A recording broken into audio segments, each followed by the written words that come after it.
PitchME, Technopole Startup Incubator, empowering founders as well as PitchME podcasts. Hello, Tomo. It's great. It's great to be on PitchME. It's very, very exciting. I always love this, and as both a founder and investor, I love the challenge that you're putting people under to do PitchME. So let's go straight to it. I am a multiple founder and investor, and since 2017, I've been working heavily in the climate, food, agriculture, and particularly the ESG space.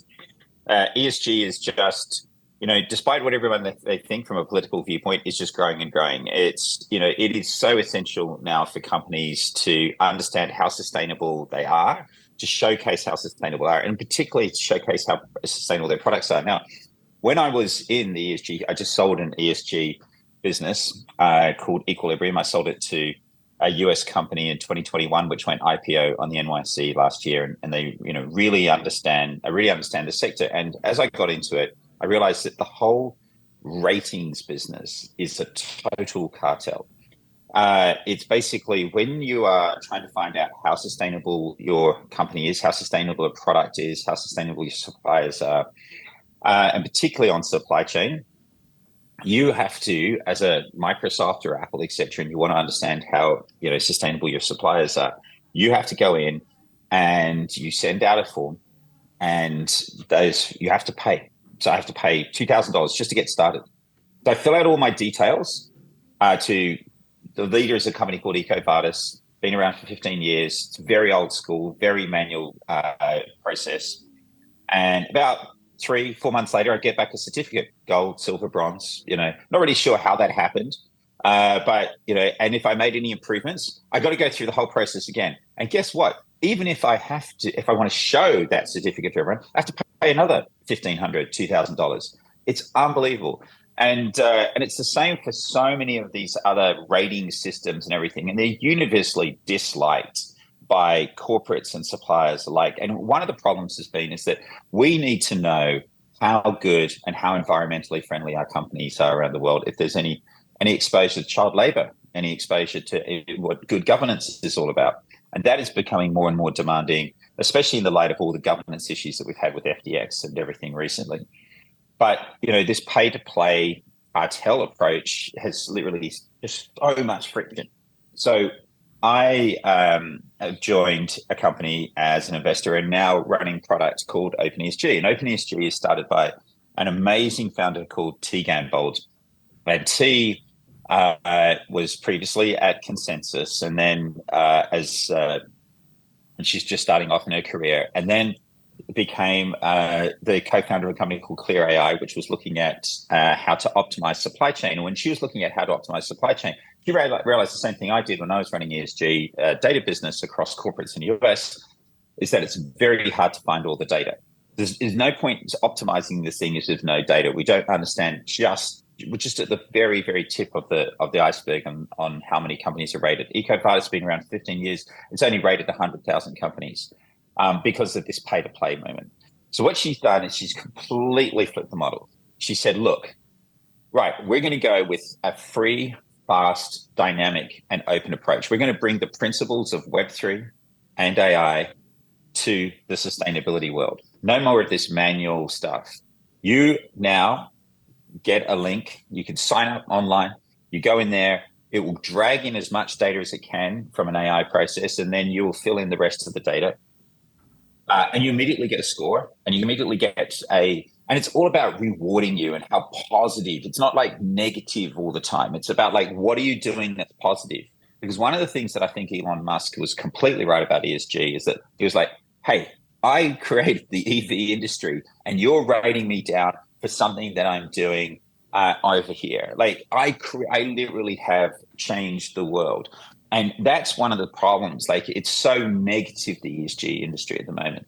And what Tee's doing is bringing it at B2B, make it more a positive, open, and a very driven by Web3 principles. So now you fill out a form, you get a score, but also you get what you're doing, and you get a web page. And that score you can put as a widget on your site, right? And you can do it as a company and a product level. So I can go in and say, I can go to Allbirds soon, and I can say, oh wow, that's the score for Allbirds, how transparent they are, how good they are. It's like an eco score, right? And then I can see on the web page everything that I'm doing, and I'm self-reporting. And if I'm lying, well, it's there, it's public. And then the model is that when you need to get verified and when you need to say, hey, okay, I need someone to go and check this, then you go to the pro account. And when you need to get improvements, then you go to the pro account, and that will help you improve your settings. But this changes everything. It's basically now a completely free, open, transparent system for where it comes to ESG. And also, you're looking at it from a global perspective. So, what's the most important things from an Asian perspective versus a US perspective? One of the problems is that the world gets rated through a US lens, and it's different in the world around. So, and then the overall thing is that the score itself and the rating system has been created by this amazing expert council she's put together. And this expert council is managed by a DAO. So it's completely open with a DAO Web3 transparent system. And she's got like people from Amazon and L'Oreal and conglomerates in Africa and Asia and everything who are voting on how this should be put together. And it's completely open and transparent. So from what she's doing is that it's completely changing the game in terms of it's free. You get it instantly. It's fast. It's open and it's dynamic because anything, it's instantly reflected on your site. And I think that it's completely removing the friction in this ESG process. And she's got a tremendous amount of beta customers that are very excited about the system. And I've joined as an investor. I've now joined to run product, and it's tremendously exciting. And we're going live next week. You went live 2 days ago with the OpenESG. Two words about the company. How big a company? You joined as an investor. Did you raise a big round? Are you looking for further investments? Yeah, so currently we're self-funded. I'm always a big believer in self-funding as much as possible at early stage with a few, friends and family, but generally self-funded by the founders. And now we're going to raise a pretty big round. So we're going to go for a pretty growth round right out of the gate. It is tremendously exciting having a female founder whose co-founders, David Aikman was at the WEF for 17 years, running China for the World Economic Forum. And Daniel Ellison was one of the lead developers at Consensus and was early involved in the Ethereum name servers. So she's got a good, strong team ready to roll. Good stuff. Thanks, Frank.